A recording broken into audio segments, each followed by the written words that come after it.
Imagine you're 5 years old. You wake up not in a warm bedroom, but beneath a rocky overhang. There are no toys scattered across the floor, no school bus waiting outside, no refrigerator filled with breakfast. Instead, your day begins with the smell of smoke from last night's fire. Outside, giant deer roam the valley. Wolves howl somewhere beyond the trees. Every strange sound could mean danger. You don't own anything, not even your clothes. Yet, before you're 10 years old, you'll already know how to recognize poisonous plants, find clean water, track animals, and survive in one of the harshest environments humans have ever faced.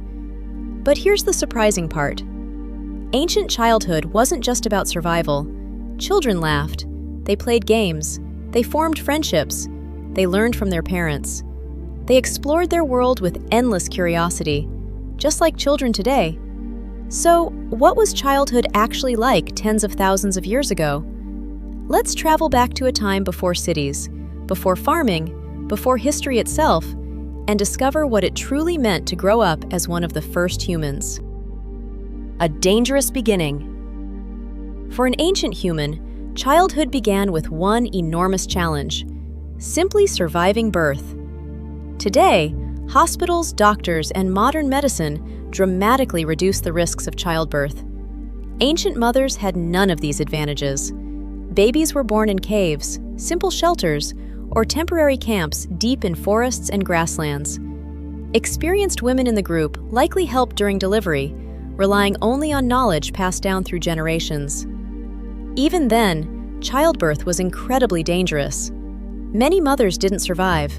Many babies didn't either. Researchers believe infant mortality was far higher than it is today.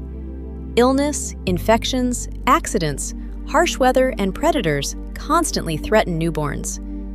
Every healthy baby represented hope for the future of the group. When a child survived those fragile first weeks, it was already a remarkable achievement. Tiny humans, huge brains. Although ancient humans lived very differently from us, their babies looked surprisingly familiar. They cried, they smiled, they laughed, they clung tightly to their parents. In fact, human babies have always been unusually helpless compared to most animals. A newborn horse can stand within hours. A young deer quickly learns to run. Human babies? They require years of constant care. Why? The answer lies inside our heads. Humans have incredibly large brains. If babies stayed inside the womb until their brains were fully developed, childbirth would become nearly impossible. Instead, babies are born earlier in their development. That means much of the brain continues growing after birth. This long childhood gave ancient humans something incredibly valuable: time to learn.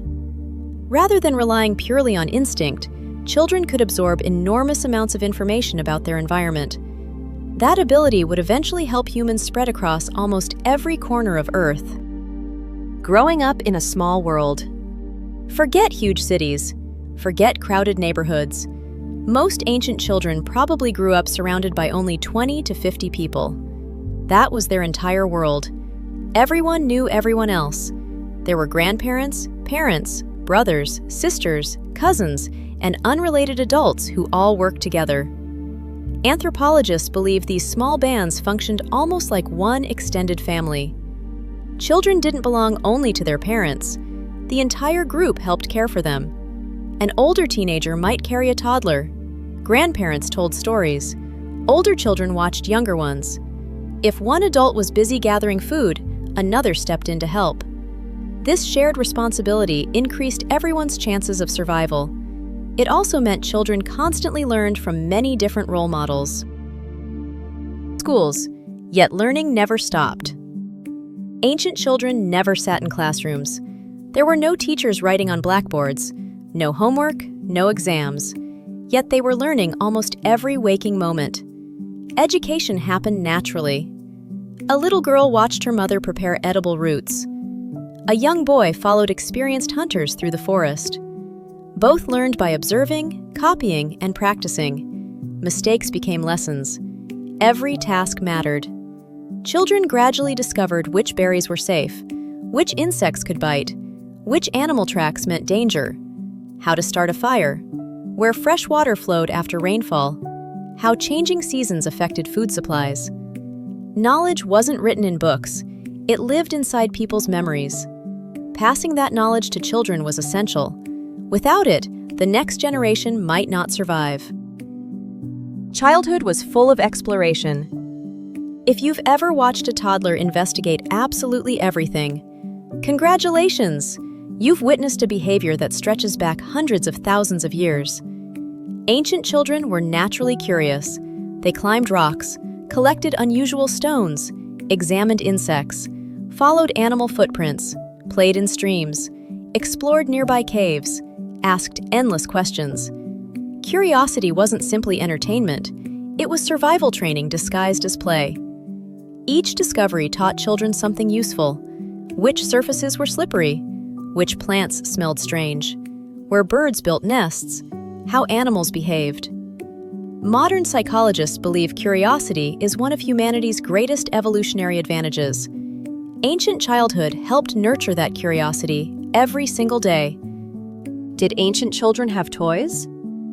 This question surprises many people. The answer is yes, just not the kind you'd find in a toy store. Archaeologists have discovered miniature spears, carved animal figures, tiny bows, dolls made from natural materials, smooth stones used in games, and small objects that appear to have been made specifically for children. Some toys were probably carved by parents. Others were made by the children themselves. Imagine finding an interesting stick. To us, it's just wood. To an ancient child, it's a spear, a horse, a walking stick, a sword, or perhaps an imaginary animal. Children have always possessed remarkable imaginations.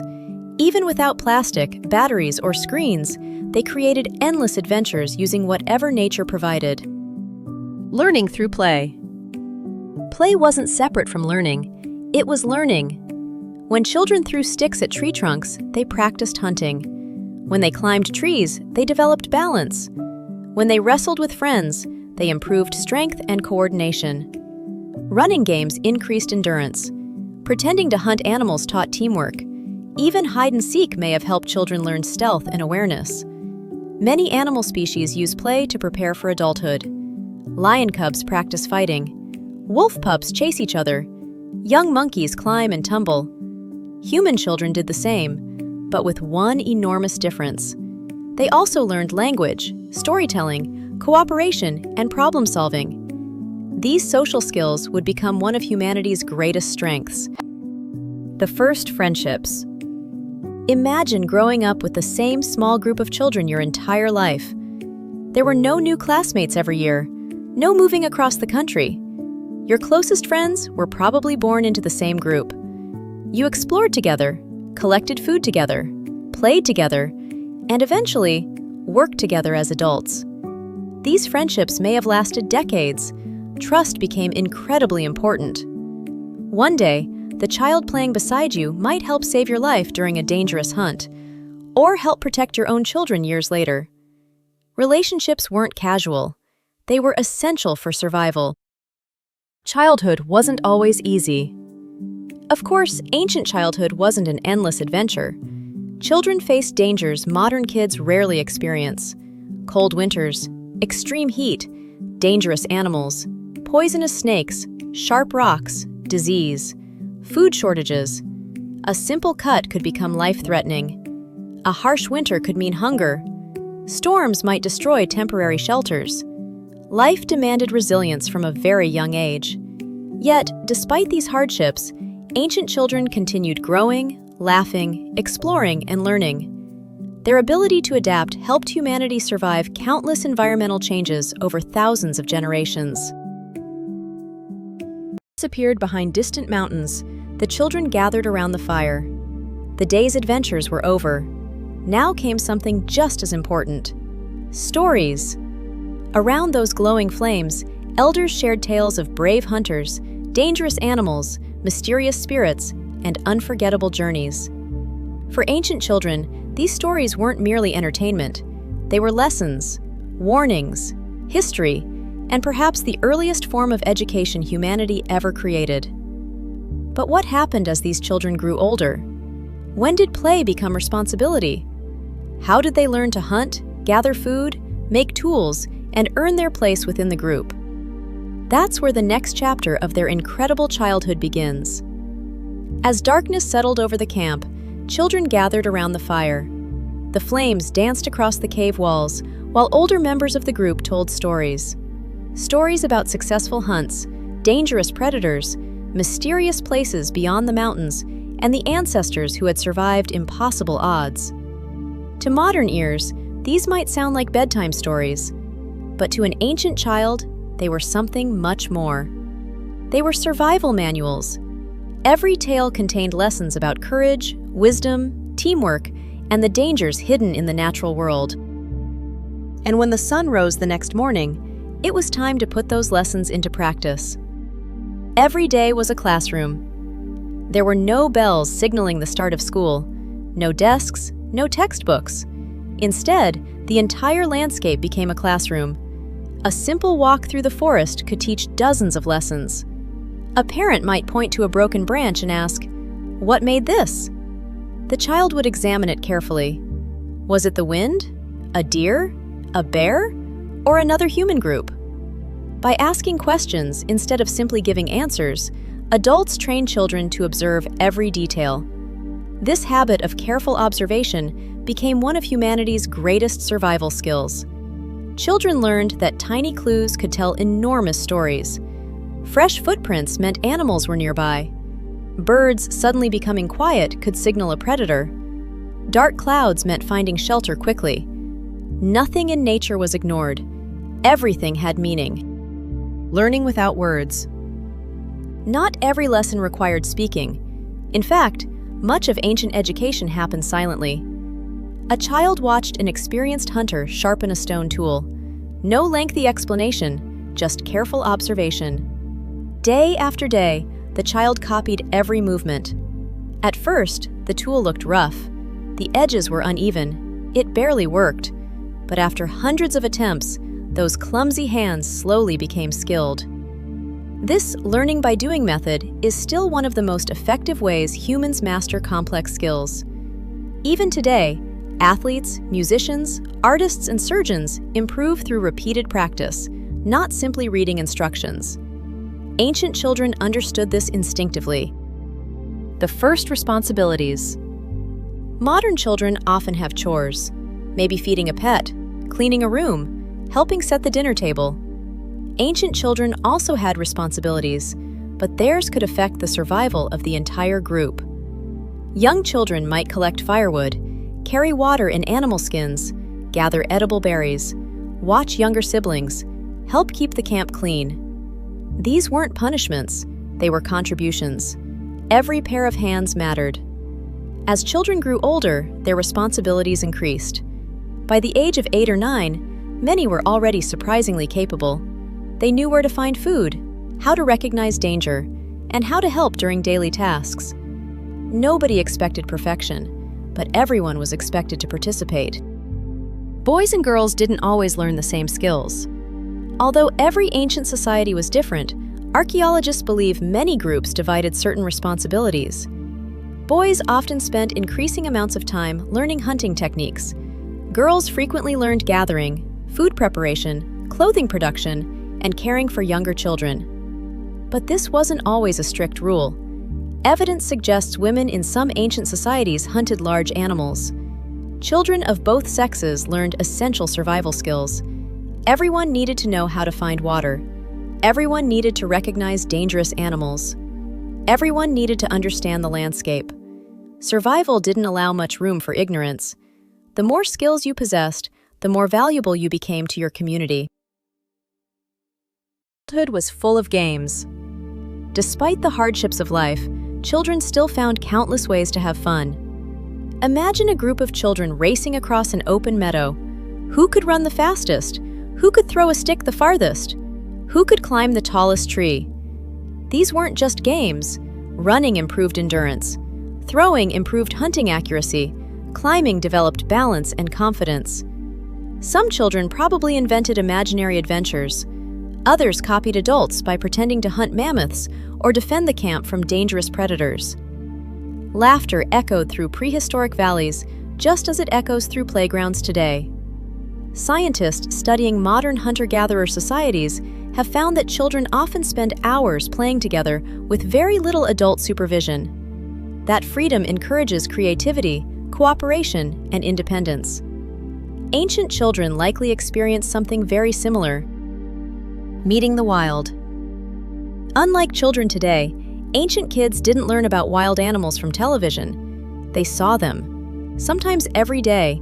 Imagine spotting enormous bison grazing nearby, watching mammoths slowly cross the horizon, hearing wolves howl after sunset, finding bear tracks outside camp, seeing eagles circle high above.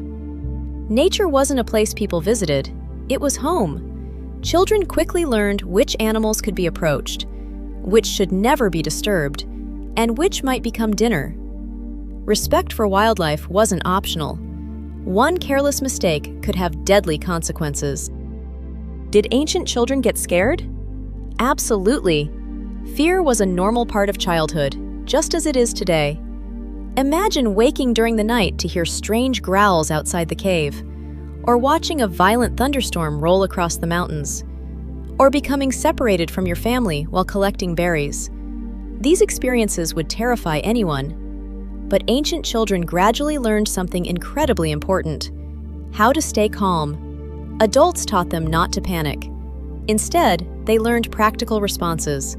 Stay close to the group, listen carefully, follow experienced adults, keep the fire burning, recognize dangerous sounds. Fear wasn't seen as weakness, it was information. It warned people when something might be wrong. Learning to manage fear rather than ignore it helped ancient humans survive for thousands of generations. The power of grandparents. One surprising discovery about human evolution involves grandparents. Unlike many animals, humans often live long after having children. Scientists think this may have given our species a huge advantage. Grandparents shared decades of knowledge. They remembered droughts, harsh winters, animal migrations, medicinal plants, safe travel routes. Children often spent time listening to these older family members. Grandparents weren't simply babysitters. They were living libraries. Every story they told carried valuable information gathered over an entire lifetime. In a world without writing, memory was priceless. When someone got sick, life wasn't always joyful. Children sometimes became sick.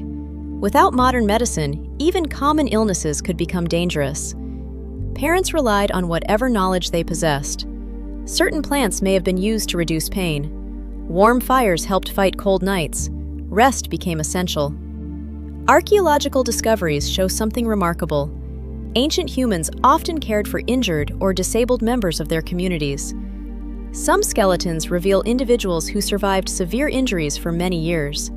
They couldn't have lived alone. Someone helped them. Someone fed them, protected them, cared for them. This tells us something deeply human. Compassion existed long before civilization. Ancient children likely witnessed these acts of kindness. They learned that helping others strengthened the entire group. Learning to communicate. By childhood, language had become one of humanity's greatest superpowers. Children absorbed words at astonishing speed. They learned the names of animals, plants, mountains, rivers, weather patterns, tools, family members. But communication wasn't just about speaking. Facial expressions mattered, hand gestures mattered, eye contact mattered, even silence had meaning. Good communication helped hunters coordinate, helped families avoid danger, and helped communities stay united. Children practice these social skills every single day.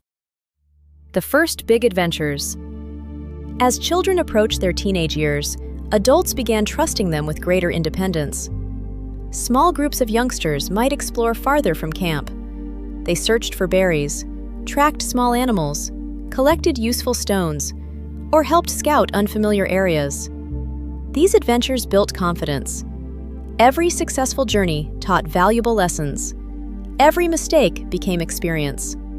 Little by little, children transformed into capable young adults, not through a single ceremony, but through thousands of small experiences accumulated over years. Ending. By now, the frightened toddler who once clung to their mother's side had changed dramatically. They could recognize animal tracks before most adults today. They knew which plants could heal and which could kill. They could help build shelters, gather food, care for younger children, and contribute to the survival of their people. But one final chapter remained. When exactly did childhood end? Did ancient teenagers rebel like modern ones? Were there birthdays? Did they fall in love? And what happened when a child finally became an adult in one of the toughest worlds humans have ever known?